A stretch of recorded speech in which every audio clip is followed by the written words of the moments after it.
Hello and welcome to Represent NYC on the Manhattan Neighborhood Network. My name is Xamayla Rose. I am the Deputy Public Advocate for Civic and Community Empowerment at the Office of the New York City Public Advocate, Monty D. Williams. Today, we are here to discuss anti-Blackness in the U.S. immigration system and its impact on Haitian asylum seekers. It may feel like a long time ago, but it was only in September when the rest of the world was finally made aware of a crisis that had been ongoing at the US-Mexico border for months, specifically in Del Rio, Texas. We saw imagery of agents rounding up asylum seekers with reins.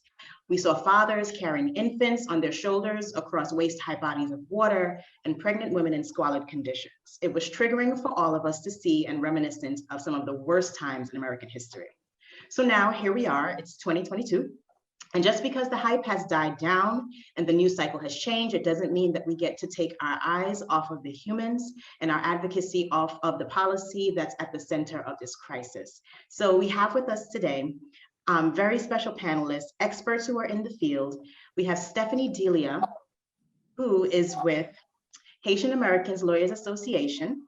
She's the chair of the Immigration Committee, and we have Haddy Gassama, Director of Policy and Advocacy for UndocuBlack Network. Hello, Stephanie, and hello, Haddy. You know, Haddy, your team on UndocuBlack Network has been at the front lines of this work, capturing the stories that we all needed to see to take action.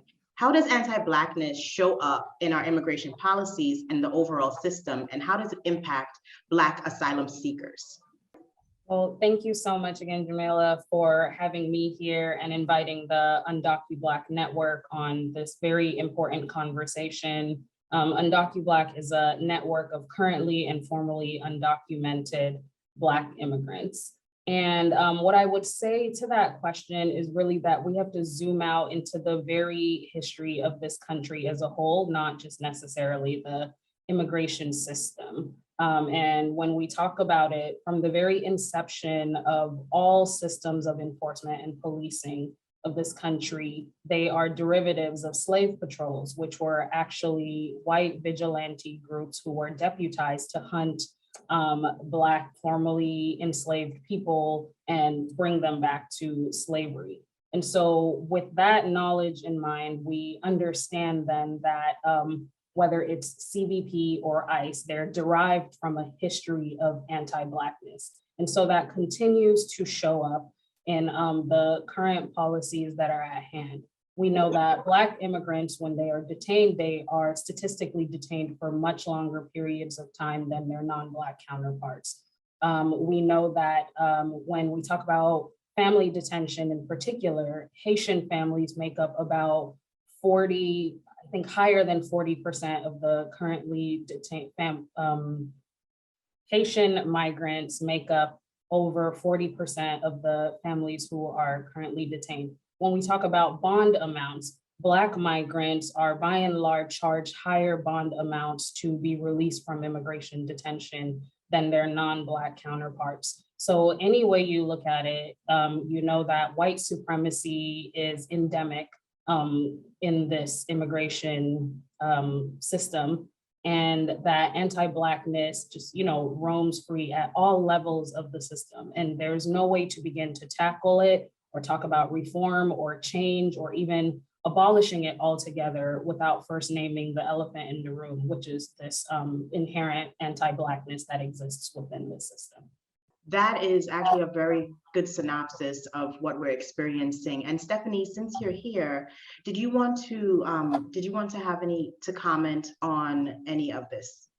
In my experience in the immigration field, I find that Blacks and immigrants are often considered two separate groups, right? And so Black immigrants kind of fall, I think sometimes we're overlooked because when we think immigrants, we have a habit of thinking Latinx or Latina/Latinos.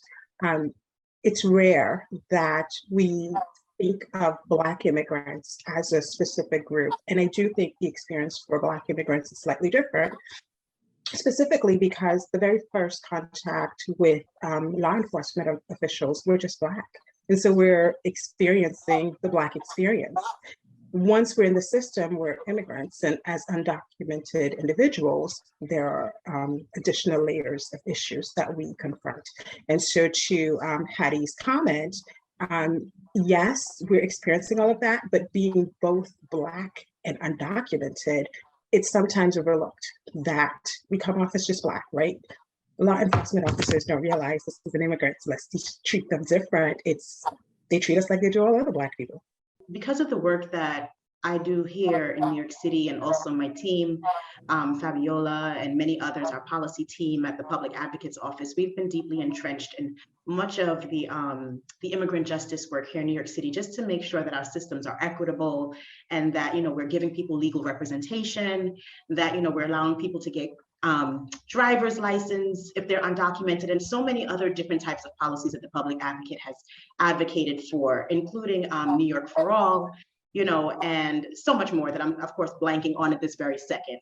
But Haddy, you and your team, as well as many other Black-led immigrant justice organizations, have been kind of at the forefront. You've been fighting on the national level on Capitol Hill. You've been influencing congressional members. I mean, for a lack of a better word, providing teach-ins and educating them on why some of these policies are absolutely horrid and why we need to change them. You've been holding them accountable. And can you just break it down a little bit more for us? You touched on a couple of these things before, but break it down for us in the layman's terms.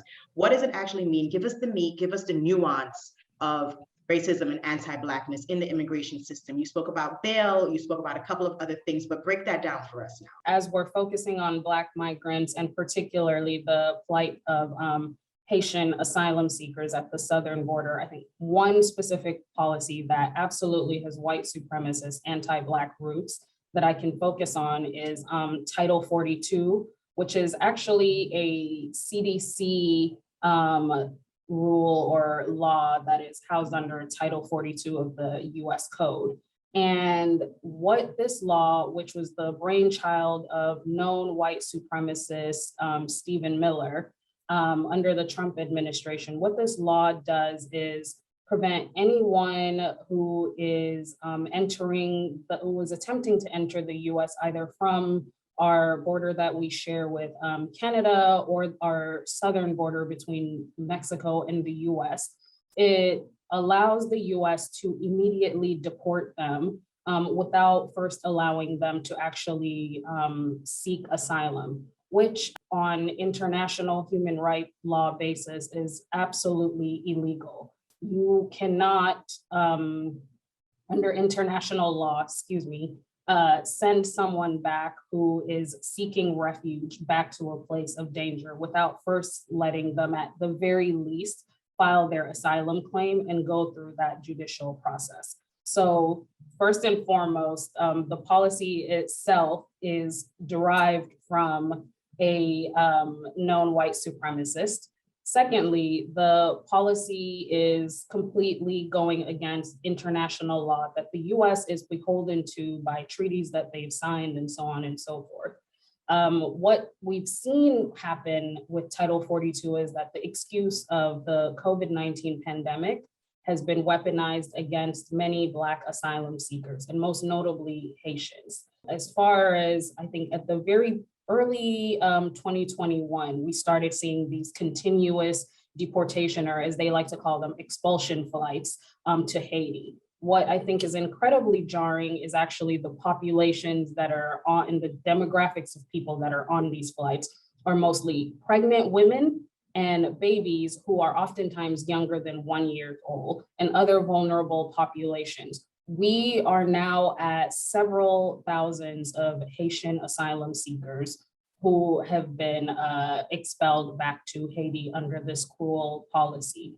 I think what's also important to note is that Haiti is a country that received TPS, temporary protected status, meaning that the US government and the State Department themselves have deemed Haiti to be such a dangerous country that they are willing to let Haitian immigrants who are inside of the US be protected from any form of deportation, and it also provides them with work permits. So just look at the contradiction there. On the one hand, the government is saying things in Haiti are so rough that we are going to give your population within the US TPS because they're so bad that we won't let people be deported there. But also under this racist law, in this anti-Black policy, Title 42, we're not going to let anyone in the southern border even apply for asylum, even have a chance to make their claim, which is their international human right. What we're going to do is, as soon as they present at the southern border, we're going to put them on a flight and send them back to this dangerous condition that we've already said was dangerous. So that's just one example. That is really interesting, because it's almost as if the US government is talking out of both sides of its mouth. We're providing these services so that people can stay here, can get TPS. And I know there's some issues with the TPS designation, and there have been some changes as well over the last maybe 6 months or so, extending it for Haitians who are here, and for a few other Black immigrants as well from other countries. But then at the same time, we didn't allow people to apply for asylum. So is there actual data and statistics about rejections for asylum or anything for Haitians or for Black immigrants versus other types of immigrants? And if you don't have that information readily available, it's fine, because I know that it's, at the end of the day, I believe the statistics say that Haitians are one of the most targeted populations and have some of the worst rejection rates for asylum. But if you have that information and you can give it to us, that'll be great to know, because I think sometimes people don't really understand what exactly it is that people are facing and what the advocates are fighting for. I don't have the data either, but what I can say is that given what we've experienced in our work at UndocuBlack, and what we've seen is that we know that just like I think many other systems, that Black migrants are oftentimes approached with a sense of mistrust. And one of the things that we say, particularly as it relates to the asylum process and proceedings, is that oftentimes asylum officers are not even familiar with our fact patterns. So when someone is coming from a place like Haiti, or like my own home country of the Gambia, or Mauritania and other places like that, when we present our cases, immediately it's looked at with a shadow of doubt. And, words, loaded terms like fraud and things of that nature are endemic when we have these conversations about Black migrants and the US asylum system. So from the very beginning, with those implicit biases about the places that we come from, you can even look at the document requirements that are asked of Black migrants versus migrants from other parts of the world or of other ethnicities. Oftentimes, Black migrants are required to bring original documents, original birth certificates, original passports. These are people who are sometimes coming from war-torn countries, from other arduous and just dangerous situations where they didn't have time to put together a perfectly neat file of all of the documents that they will need. But they oftentimes have a higher evidentiary bar or need to prove who they are. And I think that's something that we've seen time and time again, whether it is with Haitian migrants. At UndocuBlack, we are currently, we've been advocating for the LARIF program, which is the Liberian Refugee Immigration Fairness Program. This is a huge, hard-fought victory for Liberian communities. It's the first piece of legalization legislation in over 30 years to get folks green cards. And even with that right, even for them to get those green cards, there's like a higher evidentiary bar where they're requiring people to have like original unexpired Liberian passports. These are people who escaped a civil war several decades ago. And so that's just one example. I don't have the statistics, but what I can say anecdotally is that we've seen time and time again that the bar oftentimes for Black migrants, particularly Black asylum seekers, is much higher than their non-Black counterparts to prove that they in fact need asylum. One of the things I noticed is at the beginning of this crisis, a lot of reporters and actually the members of the immigration committee was referring to the Haitian people coming as economic migrants. And I remembered hearing the term very often and thinking to myself, I hope you've sat and spoken to hundreds of people before you made such a blanket statement, because the idea that you are, and an economic migrant is a term of art in the immigration committee, right? Presumably, if you are in fact an economic migrant, you're probably not going to be eligible for asylum. which is why it's important when we use these terms. I think, unfortunately, that may have influenced the asylum process for a lot of Haitian applicants before they even had a chance to present themselves, right? There were these presumptions that they were ineligible before they even made it to court. I will tell you this, my experience speaking with lots of people, the vast majority of the people I've spoken to have experienced extraordinary trauma. And so one of the biggest struggles I'm having is applying the method that all immigration attorneys use, which is the question and answer method, right? We ask you questions, and based on your answers, we determine whether or not you're eligible. When a person's experienced trauma, the way they converse is different. The way they process information is different. Their memory is affected.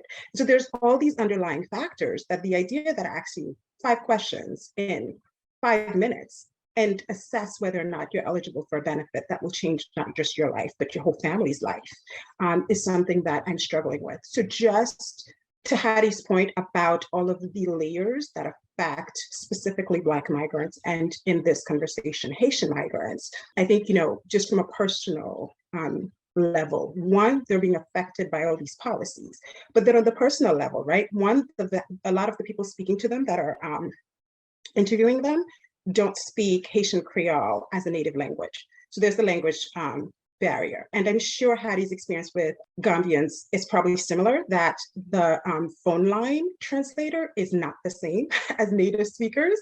And it just is what it is, right? And so that's one. Then you add that the process we use to determine whether or not they're eligible isn't created for people who've experienced trauma. And that may have fallen through the loop a lot more than we're paying attention to. And then you add to that the fact there's all these presumptions made before they walk through the door. It's insurmountable and painful and difficult. So yeah. I can't imagine, as someone who speaks English and someone who's Black and is in this country, having to experience some of the traumatic experiences that asylum seekers have gone through, and then having to answer all these questions. I can't even find my diploma from graduate school, much less find some of these other types of documentation that's required, like Haddy said, and you're coming from a war-torn country. I know back in the day when I did some workforce development, sometimes I would work with immigrant communities, and they didn't even, their documentation had to be translated, into English so people could even understand it. Sometimes they didn't have it. It's all very, very difficult to do. But with that being said, I want to switch our conversation a little bit over from what's happening on the national level in Title 42 and TPS, which we're all very, very, very grateful for. But, we've seen also with other ethnic communities as crisis has hit their countries, the United States has developed a plan for resettlement. They've developed plans for, bringing people here, getting them acclimated, bringing them to various states and communities where they can be supported, finding foster homes. I mean, I don't mean that in the terms of like an ACS foster care, but finding families who can host them and things like that. So I want to think a little bit more about New York City now, and let's bring this back micro focus. And Stephanie, you've been on the ground with Haitian American Lawyers Association. You've done some of this work providing services for Haitian refugees and immigrants and asylum seekers who are here. So what I wanted to say is New York City recently funded about 8 organizations that are Haitian-led, of course, which I'm really excited about. Maybe 1 or 2 may not be. But $1.5 million was provided to community groups. What are the needs of those community groups, and what does course correction look like for how we can support Haitian immigrants in New York City and Black immigrants, and how can the community support those efforts? The organizations, half of the organizations funded were about 8, and then some of the funding also went to Catholic Charities, and that's important because Catholic Charities is the leading organization right now that provides immigration defense work. They're actually in the courts, they actually provide representation. Very few other organizations do that. But why is the money so important? One of the first things I mentioned was lack of language skill. And when we speak about language skill, speaking Haitian Creole is one of the requirements, but a native speaker speaks it differently from a person who took a few courses and went to visit the country for a while. While the race doesn't matter, how well you speak the language, how well you understand the natives is crucial. At the beginning of this conversation, we talked about how we think of immigration. We think about it as a Latino issue. That means that unfortunately not too many Haitian Creole speakers are actually employed, keyword employed, to provide services. And so the Haitian immigrants coming are having a lot of difficulty finding immigration providers in the nonprofit sector who are funded to meet the needs of all immigrants that actually speak their language. So one of the most important things I think the funding needs to go to is to actually hire native Creole speakers in the immigration field. Paralegals, attorneys, caseworkers, social workers, etc. One of the other things we're noticing is that a lot of these people experience extraordinary trauma. I mean, a lot of people I spoke to traveled for about 3 months. And when we talk about traveling, we're talking about walking through jungles and crossing rivers and, sleeping in the streets for extended periods of time. We're talking about mothers traveling with their newborn babies in the jungle for days and sleeping out in the open, not having access to food with babies that are less than a month old. A few people have told me they were afraid that the baby wouldn't live because they weren't producing enough milk to feed the baby because they had no access to food. They were robbed along the way. A lot of them are talking about almost drowning. They were attacked. And so when these people go through all of this, while they absolutely need legal representation, we do have to look at this group differently, because I think there's a lot of other factors that we have to consider, mostly emotional health, mental health. The immigration process is complicated for a person with all of the resources. It's difficult for people with the funds who are eligible for benefits. It's a long process. The officers are looking for reasons to deny you. It's not a friendly process. It's not a welcome home, you've made it. It's I'm looking for a reason to deport you back to your home country, and it's your duty to prove to me that you shouldn't be. That level of burden on a person who traveled for months to escape whatever it is they're escaping, and then go through all of that, and then finally get to the border and are encountering officers on horses with reins, and are then sent under a bridge and left out in the open under that bridge for days, and then potentially put in detention. And then at one point, making their way to New York City. By the time they get in front of me, God, these people have been through a lot. So I think social workers are necessary. I think mental health services are necessary. A lot of them had babies along the way. And so, maternal health is also important. And then the second part is the legal aspect. They absolutely need representation, competent representation. And by competent representation, I don't mean a person who has 10 years experience, but has language line or an interpreter. I mean a qualified native Creole speaker who also has immigration experience. The combination is what we need. And those folks need to be employed. One of the sad things about it is that the Halani, Haitian American Lawyers Association, are rounding up folks to volunteer. And we all have full-time jobs. We have to take care of our families. We have to support our families. And in addition, we're working full-time for free because our people need us. But the system does not pay us to do the work that other people are getting paid to do. Let's be perfectly honest. We're not asking for a handout. Immigration services are funding in New York, well-funded. There are tons of money that goes to immigration services. When Haitians entered this issue, the crisis at the border, technically we became aware of it in September, but my first contact was in August. I got a call. I went to I went to 26 Federal Plaza with a person who was referred to me by a friend.